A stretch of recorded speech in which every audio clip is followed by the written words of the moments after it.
Good evening. Come in, and leave the door as it is, if you don't mind. I've had them all open since dusk. It's one of those warm, still nights out there. Not a breath of wind. The meadow's gone soft and blue, and the crickets have been at it for hours now, thousands of them, all slightly out of time with one another, which I've always thought is the nicest way for a sound that size to arrive. And underneath it, if you stand quietly enough, the river. You can hear it from here on a night like this, right through the far door and down the length of the hall. It carries when nothing else is competing. I've been sitting with it mostly. That's all I've done this evening. No shelving, no dusting, no ladders. I made the tea, and then I sat down in that chair by the window, with the cup going cold beside me, listening to water and insects, and I let a good long while go by without noticing it had. Take a seat wherever suits you. The floor's cool, if you'd rather stretch out on the rug. Plenty do, on warm nights, and I've never once minded. I've got a story for you that fits the evening rather well. A guest brought it to me, not so long ago. She came in late, near the middle of the night, still carrying her pack, and she'd been out somewhere with wood smoke in it, because I could smell it on her the moment she crossed the threshold, smoke and lake water and that green mineral smell that clings to a person for days after they've been living outdoors. She sat down by the fire, and I brought her something warm, and she didn't say much for the first while. She just looked very rested. That's rare enough that I noticed it. And then, out of nowhere, she started telling me where she'd been. Not because I asked. She simply had it in her still, and it wanted somewhere to go. Now, I'll be honest with you about the shape of it before we start. Nobody gets lost. There's no storm, no bear, no stranger in the trees. Nothing goes wrong exactly. The weather has opinions, and it holds them for 2 days.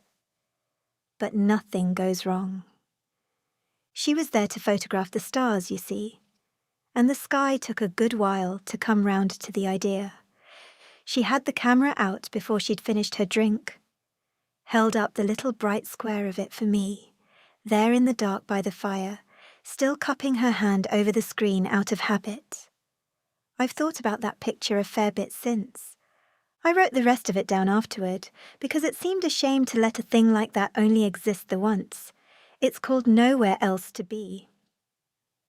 The last part of the drive was gravel, and then the gravel gave out too, and after that it was simply a track.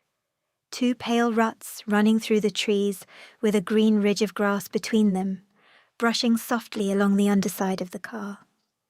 Nell drove that last stretch with the windows down and the radio off. She'd turned the radio off a good hour earlier, somewhere around the point where the town stopped coming, and hadn't thought about it since. The air coming in smelled of hot pine needles and dust, and faintly, underneath it all, water. She parked where the track widened into a small clearing of packed dirt and stopped the engine. And then there was the silence, that first enormous silence that arrives the moment an engine dies in a quiet place, so complete it seems to press gently against the ears. She sat in it a moment, with her hands still on the wheel. Somewhere above her, a bird she couldn't name said 3 notes and thought better of the 4th. The lake was a 20-minute walk from there, and she'd known that going in, and had chosen it partly for that reason. She got out and stretched until something in her back let go and pulled the pack from the boot. It was heavier than she'd meant it to be. It always was. She'd done the sensible thing of laying everything out on her living room floor the night before and removing the excess. And then she'd put half the excess back, the good pan, the second book, the folding saw. Because there is a certain kind of comfort that weighs 3 kilos and is worth every gram of it. And then there was the other bag, which was not up for negotiation, and which she'd packed first, the way she always did, in the order she always packed it. The camera in the middle, where nothing could press on it, the fast lens beside it, the one she'd bought second-hand 11 years ago, and had never once considered replacing, with the focus ring worn smooth on one side where her fingers went, a spare battery, a remote release, 2 microfiber cloths, because one is never two, a head torch with a red filter taped over it, and the tripod strapped down the outside, the small one, with a leg that had been slightly bent since an incident on a beach, and had gone on working perfectly well ever since. She had been photographing things for 19 years. She had photographed weddings and school portraits, and one very disagreeable racehorse. She had spent a decade of early mornings standing in wet fields waiting for light. She knew her camera the way you know a bicycle. She could focus it in the dark, and had. What she had never had, not once in 19 years, was a proper sky. That was the whole of it, really. She'd tried. 3 times she'd driven somewhere promising and been rained off. Twice she'd got up at 2 in the morning for a forecast that lied. And the rest of the time she lived under a city sky the colour of wet pavement, where on a very good night you could see 4 stars and an aeroplane, and where the best lens in the world will not help you in the slightest. But she'd found this lake, and she'd checked it against the maps that show light pollution in coloured bands, and it sat in the middle of a patch of grey so dark it was nearly black. The bag went on top, where it wouldn't get squashed. She shouldered the whole business, locked the car out of pure habit, and started down the path. It was a good path, soft underfoot, needles and dark earth, threading between trunks tall enough and old enough to make the light do interesting things. The sun came down through the canopy, in long slanting columns, and where a column landed, the air inside it was full of drifting specks and small flying things, going nowhere in particular, catching the light and losing it again. She walked slowly. There was no reason not to. Twice she stopped for no better reason than that the woods smelled especially good in that particular spot, and stood there breathing, feeling faintly ridiculous and enjoying it anyway. Then the trees began to thin. The light ahead changed, went brighter, wider, took on that particular open quality that means water before you've seen a drop of it. And there it was. The lake lay long and dark and easy in its bowl of hills, doing that thing lakes do in the late afternoon, where the surface goes to hammered metal and the whole far shore hangs upside down in it, hills and all, so still and so exact that the eye has to work to find the seam. A little wind was walking about out in the middle, drawing a pale ruffled path across the water, then losing interest and letting it smooth over again. Away to the right, perhaps a 5-minute swim out, there was an island, a low green hump, with a few crooked pines standing up off it, no bigger than a decent garden. She looked at it for a while, in the way you look at a thing you have quietly decided to do something about later. And then, without particularly meaning to, she found herself working out where south was. She didn't need anything for it. 2 decades of standing about waiting for the sun to do something had left her able to read an afternoon within about 10 degrees. She turned to face down the long axis of the lake, and there it was. The water running away from her for a mile or more, and at the far end of it a low saddle between 2 hills. And above the saddle, nothing at all. No trees in the way, no ridge too high.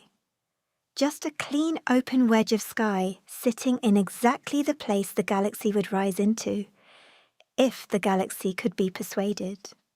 She stood there with the pack still on her back and grinned at a gap between two hills like an idiot. Then she found her spot. It was a small flat shelf of ground perhaps 30 paces back from the shore, sheltered on one side by a stand of birches and open on the other to the water. Someone had used it before. There was a ring of blackened stones sitting in a patch of bare earth, arranged with obvious care by hands long gone home. And she was glad of that. There was something companionable about it. Somebody had sat here once and thought this is the place, and now here she was, agreeing with them.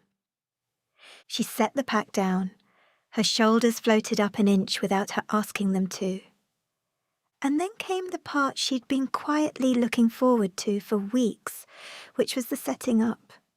She was methodical about it and unhurried, and she enjoyed every step. The tent came out of its bag and lay flat and rectangular on the ground, and she walked around it once, considering, then turned it a few degrees so the door would face the water. The poles went together with those small, satisfying clicks, each section snapping into the next, and the whole limp shape rose up off the ground and became a room. She pegged the corners. She tightened the guy lines until they hummed when she flicked them, which was unnecessary, and which she did anyway. She strung a line between two birches for the towel and the swimming things.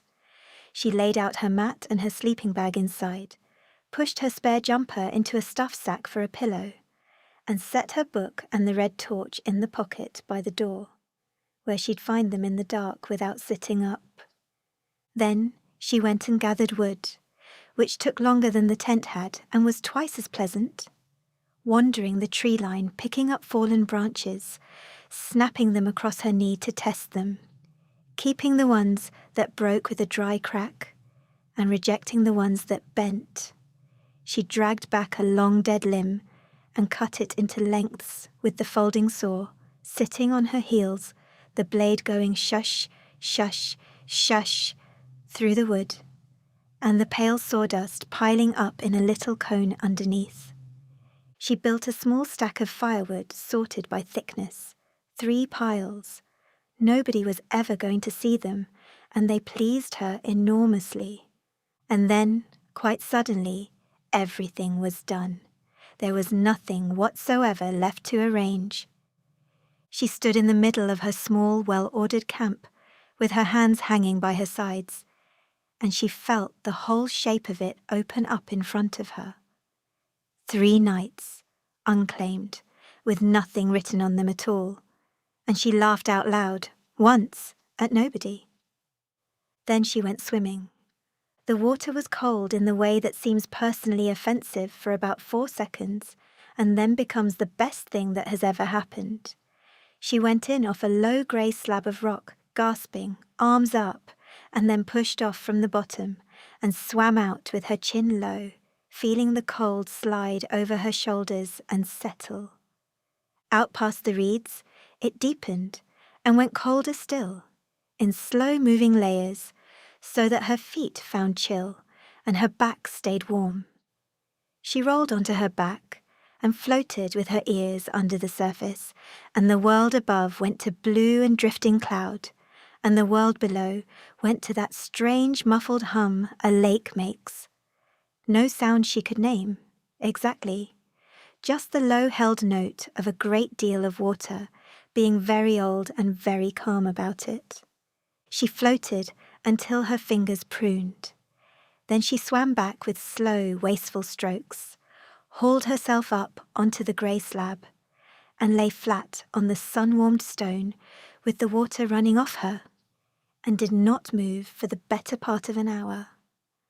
Floating on her back, she had noticed something about the sky, which was that there was rather a lot of it she couldn't see properly. Not clouds, nothing with an edge, just a high, thin, milky veil spread evenly over everything, the kind most people never notice at all, and that she had been noticing, involuntarily, and against her own interests. for the better part of 2 decades. The sun came through it perfectly well. It made no difference whatever to the afternoon. It was going to make a great deal of difference to the night. She knew that the way you know your own handwriting. She thought about it for a moment, lying on the warm rock with her eyes shut. And then she decided, quite deliberately, not to mind, on the grounds that she had 3 nights, and this was the first afternoon, and minding would be a waste of a rock this warm. She read some of her book, not much, half a chapter, and then the same paragraph 3 times, and then the book came to rest open on her chest, and she watched a dragonfly instead, a big one, blue as a struck match, patrolling the reeds in short brisk lines, turning at each end with a snap, as though the reed bed were a corridor it was personally responsible for. In the late afternoon, with nothing else pressing, she went walking along the shore to find out where she'd be standing. This was the part of the work she had always liked best, and the part nobody ever photographs. A woman ambling about in the sun with no camera in her hands at all, stopping every so often, looking at a hill. She went slowly, a mile or so, all the way round to where the shoreline began to bend. Every 100 paces or so, she'd stop and turn and hold up her hands in a rough rectangle and look down the lake through it and consider what she'd got and put her hands down and keep walking. There was a lot to consider, foreground mostly. The sky would take care of itself if it turned up at all, but a sky on its own is just a sky. What makes a photograph is what's standing in front of it. So she looked at reeds and rejected them. Too busy, too near. She looked at a fallen tree lying half in the water and liked it enormously until she worked out that at midnight it would be a black nothing against black nothing. She found a little promontory with a lovely curve to it and stood on it a good while before realizing it put the saddle too far to the left, and she'd have had to crop out half the water to fix it. The one she settled on was a low flat rock 10 paces along the shore from her own camp, which she had walked past 4 times without looking at properly. It sat almost at the waterline. The lake in front of it was open and unobstructed for a mile.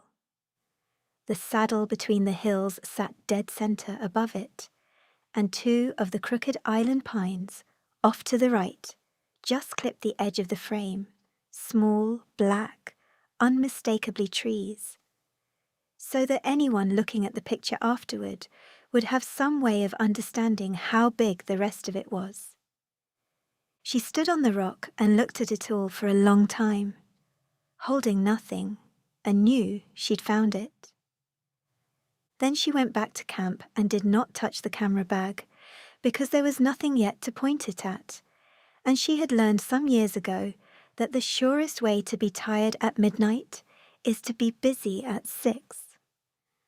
By the time she thought about food, the light had gone from white to gold, and the far hills had lost their detail and become one long soft shape. She lit the fire in the ring of stones, 3rd match.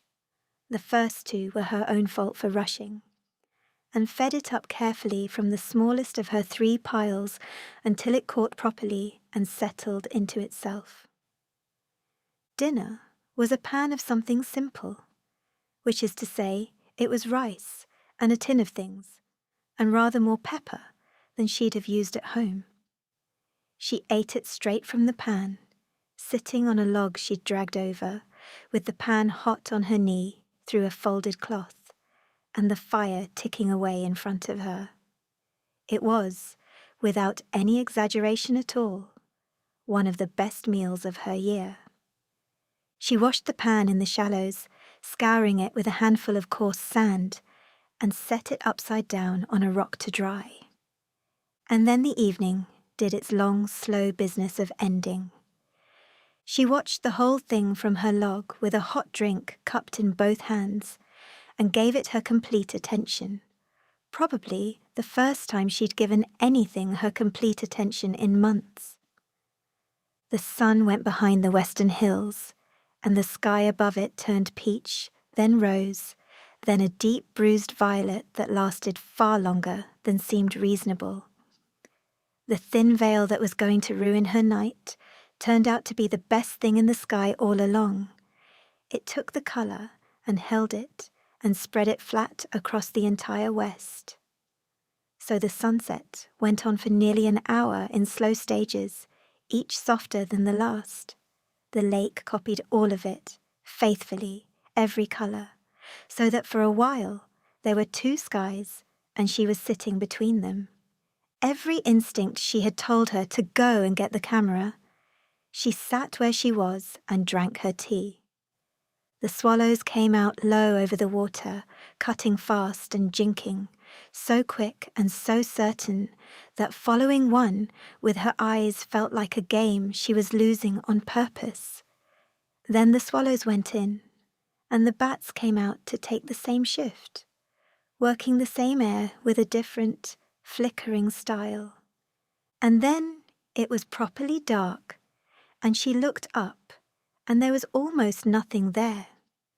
The veil had thickened as the day cooled. Where there should have been thousands of stars, there were perhaps a dozen, only the brightest, punching through, softened at the edges as though the air itself had thickened around them.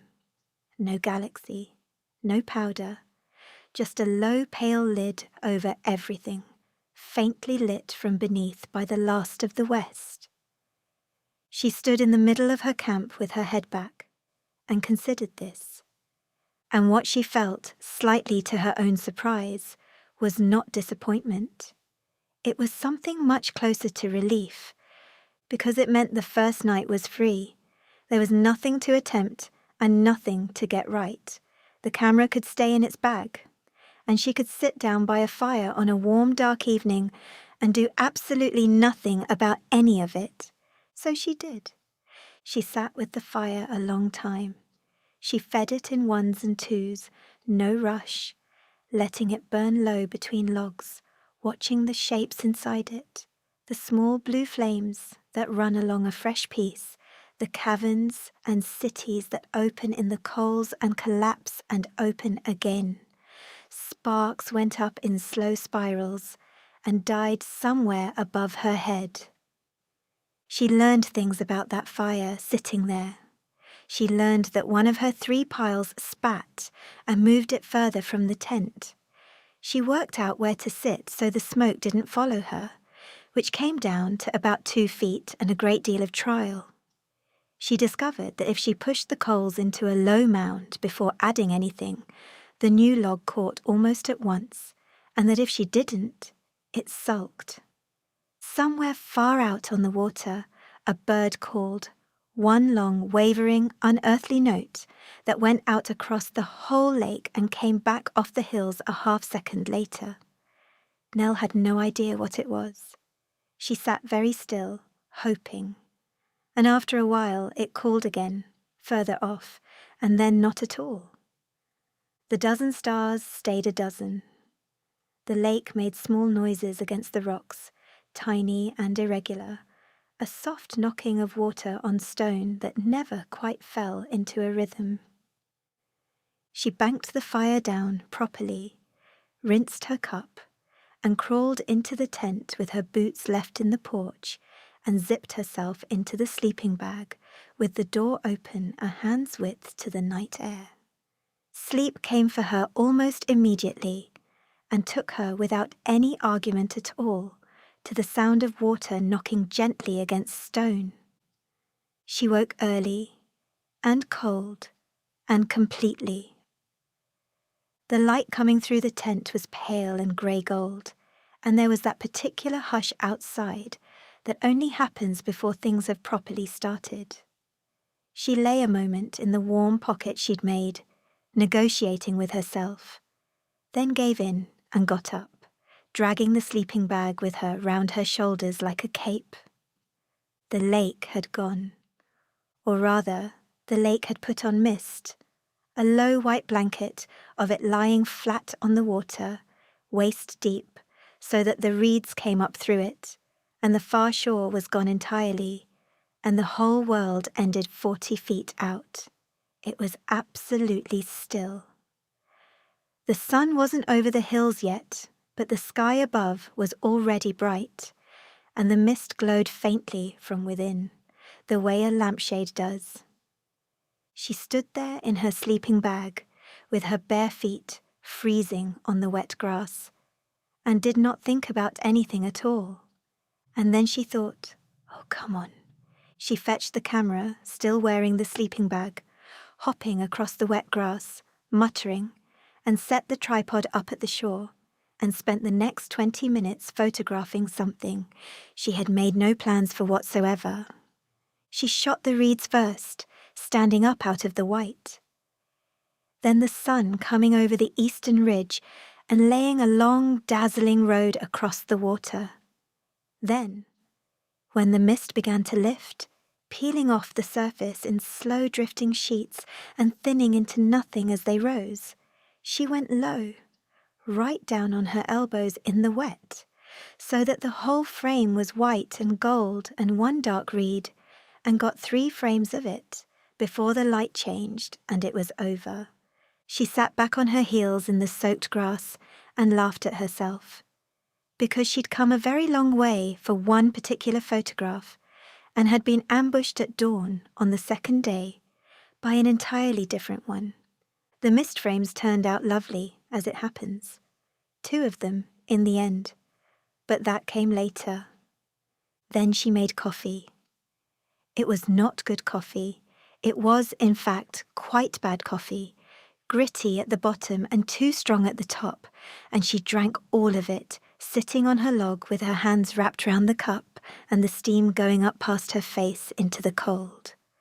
Halfway down the cup, a heron came in from the left, enormous, prehistoric, entirely silent, and dropped its long legs and landed in the shallows 20 paces down the shore.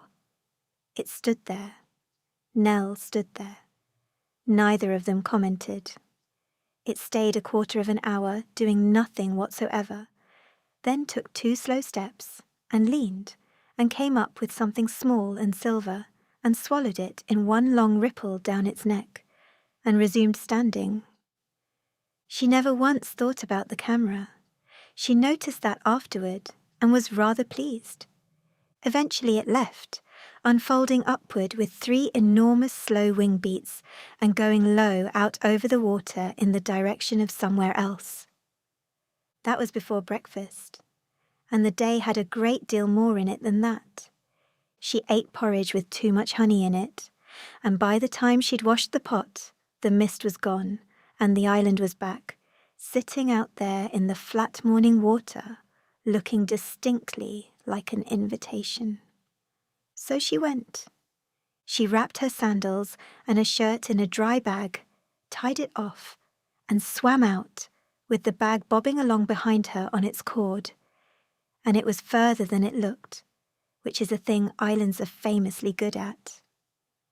Halfway across, she stopped and trod water and turned in a slow circle, just to be somebody in the middle of a lake at 9 in the morning, and the hills went all the way round her, and there was nobody in any direction. She came ashore on a little crescent of grit on the near side, and stood up into the shallows, and the whole place was hers. It took 11 minutes to walk the entire coastline of her new country. She timed it for no reason. There were 4 pines, all leaning slightly east, a stand of tough grass in the middle, and a flat sunny rock on the far side, so precisely the right size and angle for lying on that she suspected it of having been designed. She did, of course, go and stand at the southern tip and look down the length of the lake at the saddle, because she could no more have not done that than not breathed. The view from there was superb. Water on 3 sides of her, the reflection running right up to her feet, She thought about it seriously for some minutes. Then she thought about swimming a tripod across a lake in the dark, and about what a camera body does when it goes in, and let it go without much regret. Her rock on the shore was a good rock. She'd chosen it properly. There was a cairn on the highest point, knee-high, 30 or 40 stones, stacked by strangers. She walked round it twice, then chose a stone from the shore. A good one, grey with a white seam through it, and set it carefully on top, and stood back, and adjusted it slightly, and felt an absurd and uncomplicated satisfaction. She lay on the designed rock a while, and let the sun dry the lake off her skin. Small waves knocked about below, in a crack between two boulders, going slap and then slap, unhurried, with a long pause between, as though thinking about it each time. And while she lay there, the weather changed its mind. It happened over about 2 hours, so gradually she could never afterward name the moment. The veil thickened. The blue went out of the sky in stages, west first. By the time she swam back, the light had flattened right out, and everything had gone grey and slightly nearer, and the air had that soft, heavy stillness that means rain is being considered somewhere upstairs. She got back to camp, looked up, and said, out loud, "Right." It began at about 4. Not hard, never hard. It came down straight and warm and steady, because there was no wind to make it do anything else, and it went on for hours, and Nell spent nearly all of it under the tent porch with her knees drawn up and a blanket round her shoulders, watching the whole lake go pocked and pebbled with a million tiny rings. It was, hands down, one of the best afternoons of her life. She read, properly, for hours, the way she used to before her attention had picked up all its bad habits. 100 pages in one sitting, with the sound of rain on nylon overhead, which is one of the great underrated sounds of the world. She made tea twice, sheltering the little stove in the mouth of the porch with her body while it hissed. And at some point in the middle of it, with the rain going and nowhere at all to be, she worked out her night. The phone told her in about 4 seconds. She held it up and turned slowly on the spot under the porch roof, and the little screen drew the arc of the galaxy across the sky and put times against it. And that was that. The core would clear the ridge by about 11 and hold nicely for a few hours after, and the thin nothing of a crescent moon would be long gone by 10. Then she got the notebook out and drew the whole thing by hand anyway. She always did. It was the sort of thing she did in waiting rooms. She drew the saddle and the 2 hills, badly, and put the band across them at the angle it would come up at, and marked the hours along it, and looked at it for a while, and understood it, in a way she never quite did off a screen. All this time doing this, and she still didn't trust a thing until she'd drawn it. The moon she'd known about since booking. That part hadn't been luck. She wiped the front element with one of the cloths and put both of them where she could find them.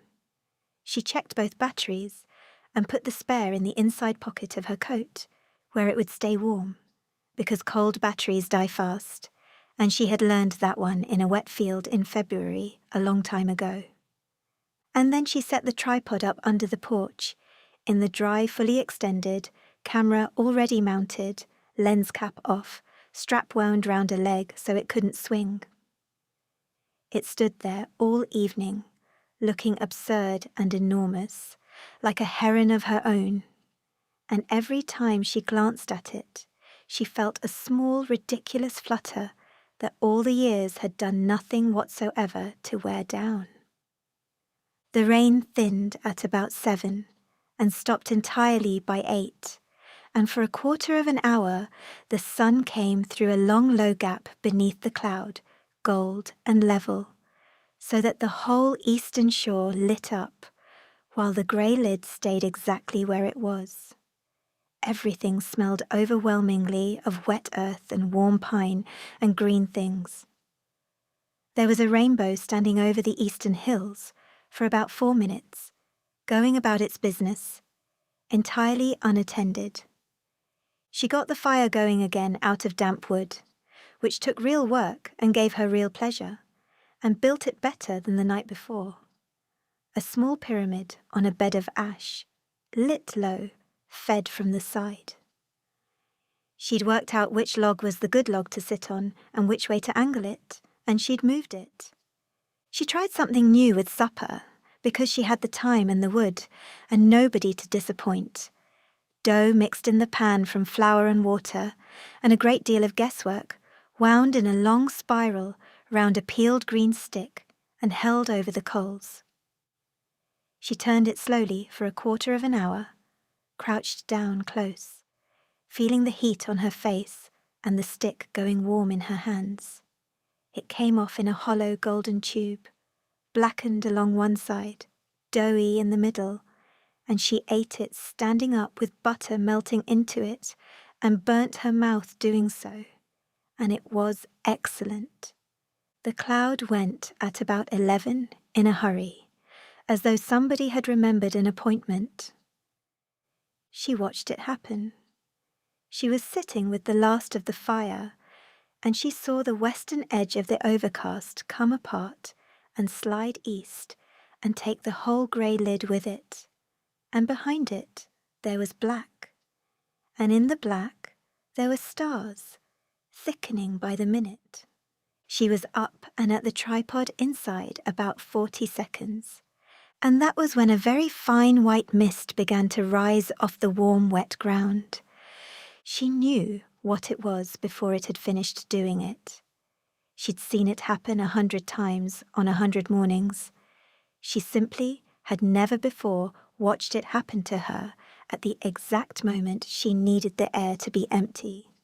It came up the way steam comes off a road after summer rain without any hurry, and it filled the low air along the whole shoreline and stopped there, 6 feet deep and glowing very faintly, and settled in for the night. Straight overhead, it hardly mattered. She could look up and see stars, plenty of them, sharp enough. But the whole southern end of the lake, the water, the reeds, the far shore, the saddle between the hills, every single thing she had walked a mile to choose, had gone soft and pale and luminous, like a window someone had breathed on, and then breathed on again. The galaxy was rising into it at that very moment. She could see the faintest suggestion of it in there somewhere, smothered in white. Nell stood with one hand on the camera and started laughing, because there was nothing else to be done about it. The sky had finally opened, and the ground had immediately fogged, and there was nobody within 20 miles to appreciate the timing of it. She took 3 frames anyway, out of pure stubbornness. At settings she could have dialed in asleep. They came out as a pale grey glow with 3 fuzzy dots in it. She looked at them on the little screen and laughed again. Then she folded the tripod down, put the lens cap on, carried the whole lot into the porch, made herself a hot drink, and went and lay on her back on a blanket with her face straight up, where the air was clear. There were stars up there, not the ones she'd come for, not the great river of them coming out of the saddle, just the ordinary overhead ones, entirely unphotographable from where she was lying. They were beautiful. Being unphotographable had somehow made them hers. She lay there a long time, and she noticed somewhere in there that something had changed in her over the course of 2 days, and had done it so gradually she'd missed the moment. She was not waiting for anything. That was all. There was no next thing. No part of her was standing off to one side with its coat on, checking the time, ready to be somewhere else. She had been clouded out and rained on and fogged over, and had photographed precisely nothing she'd come for, and none of it had cost her anything at all. She was simply here, in this exact hour, in a wet field beside an enormous black lake, and the whole of her had arrived and settled and stayed. She thought about how long it had been since that was true, and then decided not to think about it at all, because it would have been a shame to spend a good night interrogating it. The unearthly bird called again out on the dark water, twice, further off than before. She still didn't know what it was. She had decided by then that she'd rather not find out. When the cold finally got through the blanket, she gathered it up and crawled into the tent, and lay listening to the water for a little while, and slept well, and woke late. The third day arrived clear. Not just clear, scoured. The rain had taken every particle of everything out of the air and gone away with it, and what was left was the sort of blue that makes you distrust your own eyes. The far hills, which for 2 days had been a soft grey suggestion, were suddenly right there. Individual trees on them, a scar of pale rock, a fold of shadow in a gully. The lake lay flat and hard and brilliant. Nell came out of the tent, looked up, and knew. She spent the whole day quietly certain, and quietly declined to make a fuss about it, and the day was better for it. She swam in the morning, out to where she could turn and see her own camp from the water, the pale dome of the tent under the birches, a thread of smoke still going up from the banked fire. And something in her chest went soft at the sight of it. It looked like somewhere someone lived. She spent the middle of the day following a stream she'd been hearing for 2 days without registering it. It was a good stream, narrow enough to step across in most places, tea-coloured over pale stones, coming down the hill in a series of small drops and pools. She went up it, hopping bank to bank, and 10 minutes in it, stepped off a mossy ledge as high as her shoulder into a round clear pool the size of a bathtub, hollowed out over some enormous number of years. She built a dam there. She did not set out to build a dam. She moved one stone to see what the water would do, then had to move another to correct it, and by the time she'd finished, she had a small crescent wall across the outflow, backing the water up a full 4 inches, with a channel at one end left open on purpose so it could get through. When she finally pulled the keystone and let it all go, the released water hurried away downhill in a brief brown rush, and she felt genuinely sorry for about 10 seconds. There were crayfish in that pool. She only found them because she went still enough for long enough, 2 of them, backed under the lip of a stone, waving their front ends and going nowhere. She watched them the way you watch something that has no idea you exist, which is a particular and very restful kind of watching. And in the afternoon, with the sun still high, she went and stood on her rock and set the tripod on it in daylight, the way she always did, because framing anything in the dark is a fool's errand, and she had been that fool often enough. She dug the feet in and pressed down until nothing moved. She looked through it once and adjusted the tilt by about the width of a finger, giving the reflection as much room as the sky. Then she gathered 3 pebbles from the waterline and set one snug against the outside of each foot, so she could find the spot again in the dark, and picked the whole thing up and carried it back to camp, because she wanted the work done early and the night left clean. She laid out a coat, a woolen hat, 2 blankets, a flask, the cloths, and the red torch in a row by the tent door. She ate early. She watched the sunset properly, without a camera, from her log, peach, then rose, then that long violet that never hurries, and felt no urge whatsoever to photograph it, which felt like a small private graduation. Then she waited for the dark, feeding the fire in ones and twos, letting it burn right down to embers by 10, because she wanted her eyes. At about 11, she walked the 10 paces along the shore with the tripod over her shoulder and set its feet back inside their 3 pebbles and turned around and looked up. And there it was. Not a dozen stars, not 50, all of them. The whole crowded, powdery, uncountable mess of them, so thick in places that the dark seemed to be the exception, spilling down to the tops of the hills on every side. The great pale band of the galaxy lay across the sky exactly where she'd drawn it badly in her notebook, rising out of the saddle between the hills and arching up over her head and away behind the trees. Not a smudge, but a river, with dark rifts running through it and bright knots in it, and structure the whole length of it. She had photographed skies for 19 years and had never once stood under one like it, and the lake had it too. Flat as poured glass, not a breath moving anywhere, the whole thing doubled and lying upside down in the water at her feet, so that the galaxy came up out of the saddle, over the hills, over her head, and went straight down into the lake and out the other side. She stood there a long time before she touched the camera at all. Then she started work, and her hands did what her hands had always done, and for once in her life there was something in front of them worth the trouble. She found a bright star and magnified it on the dimmed screen and turned the worn focus ring until the dot shrank to a hard, clean point. She set the exposure.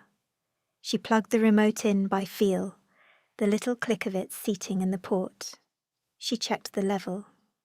Then she pressed the button and stepped back, and the shutter opened, and for 20 seconds, nothing happened at all except the world going quietly on around a small machine standing on a rock. The image came up on the screen. Nell looked at it for a long moment and did not say anything. It was all there, everything she'd been standing underneath and hadn't quite been able to see. Colour, for one thing, which the eye simply cannot manage at night. The band gone warm and gold through the middle, cooler blue at the edges, rust-coloured clouds of dust lying across it, stars in the black between the stars, and underneath all of it the lake, holding the whole thing upside down and perfectly still, so still that she had to look twice to find the line where the water started. 19 years, 3 failed trips, 1 wet February, and a sky the colour of pavement. And here it was, on the first frame, exactly as she'd known it would be if the world ever once let her stand in the right place. She sat down on the rock and looked at it a while longer, and then turned the screen off and looked up at the real thing instead. After a few minutes, she got up and started again, because now she wanted to do it properly. And that was the whole rest of the night, and it went by like an hour. She worked slowly, and she was happy the entire time. She tried it longer, and zoomed hard into one corner of the frame, and found the stars just beginning to pull into little dashes, and went back to where she'd been. She tried the frame lower, with more water in it. She tried it turned, with the island pines central. She walked 20 paces along the shore to where a single dead tree stood up out of the shallows, and put it at the very edge of the frame like a signature. Between exposures, there was nothing to do but wait 20 or 30 seconds in the dark, and she spent those seconds standing with her head back, looking at the thing itself, rather than the picture of it, which seemed the right way round. Twice in the night she put the back of her hand to the front of the lens and found the glass gone damp with dew, and wiped it dry with one of the cloths, and gave it a minute and carried on. It had cost her a whole night once, years ago, 4 hours of work and every frame of it soft, and she hadn't known why until the drive home. She had never forgotten it since. She saw 4 shooting stars. The third was so bright and so slow that she said, "Oh," out loud, alone, to a lake. It did not appear in the frame she was taking at the time, because it was behind her, and that seemed fair enough. Her hands got very cold. She warmed them on the flask and carried on. Once, checking her settings, she flicked the red torch on and off across the card, and the light of it was so soft and so unbothering that the sky didn't so much as flinch. At some point, she never afterward worked out when, a fox came down to the water 30 feet along the shore. She saw the movement first, a low reddish shape, and then it was very clearly a fox, standing with 1 foot up, looking at her. Nell did not move. The fox did not move. It considered her for a long, unhurried moment, with an expression of mild professional interest, decided she was neither food nor threat, nor any of its business, drank, and walked on into the dark with its tail out straight behind it. She got 1 frame with a small blurred red shape at the bottom edge of it, and liked it better than a sharp one. She stopped at about 3, not because she was finished, but because she had got what she came for and could feel that going on would only be greed. She carried the tripod back and stood it in the porch and put the lens cap on and sat down on her log with the last of the flask. The galaxy had wheeled a good way west while she'd been working. It would be gone behind the trees within the hour, and back up tomorrow night over an empty shore. She looked at it a while longer without doing anything about it at all. Then she crawled into the tent and was asleep in under a minute, with the door open, a hand's width to the night air. The morning after was clear and bright, and it was time to go home. She packed slowly. Everything reversed itself. The tent came down and became a bundle again. The guy lines coiled, the pegs counted twice, because she'd lost one somewhere before and had never quite got over it. She burned what would burn, and buried the ash cold, and put the ring of blackened stones back into a neat circle for whoever came next. She rolled the 3 pebbles off the flat rock and back down to the water.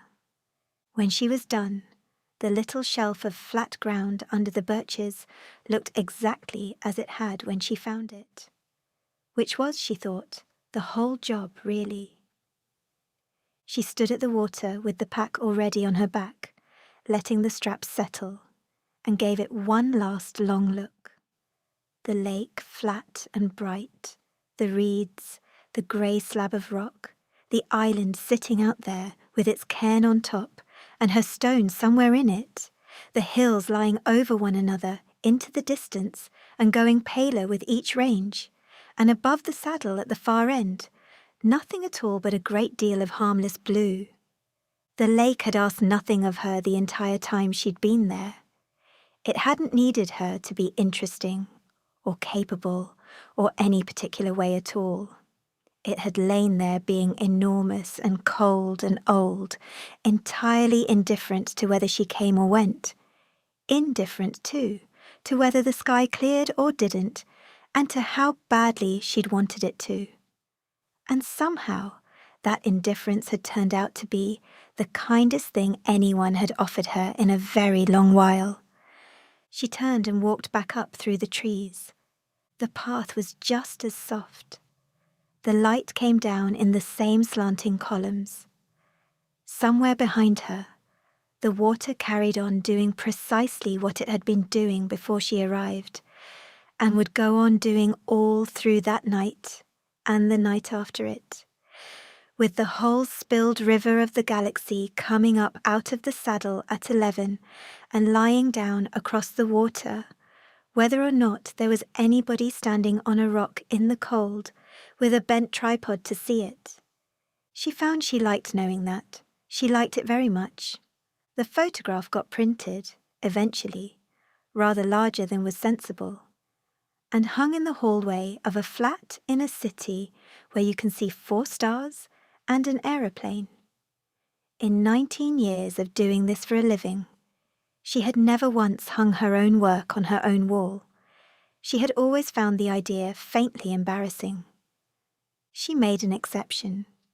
She has not regretted it, and every so often she passes it on her way to somewhere else and slows down without meaning to. And for a second or two, she's back on the flat rock in the dark with her hands going numb and a lake holding the whole sky upside down at her feet, and a fox somewhere off to the left, minding its own business. So something did happen after all. I did rather insist it wouldn't, didn't I? I'll take that. Though I'd point out, in my own defense, that it happened at 3 in the morning, to one person standing on a rock, and that no one within 20 miles heard a thing about it. The lake didn't notice. The fox certainly didn't. That's my favourite sort of happening as it goes. Nothing announced, nothing that anyone has to be told. She fell asleep in that chair by the fire, our guest, not long after she finished telling me. Mid-sentence. Very nearly. I don't think she'd meant to. I left her to it, and she was gone before I'd finished writing the first page down. There's nothing left in the evening now that needs you. Nothing to set up, nothing to be ready for. You've done the day. It's behind you, and it's staying there. So let your shoulders come down. Let it be quiet. Sleep well, dear insomniac. I'll keep the windows open a while yet, and the crickets will carry on without either of us. Good night.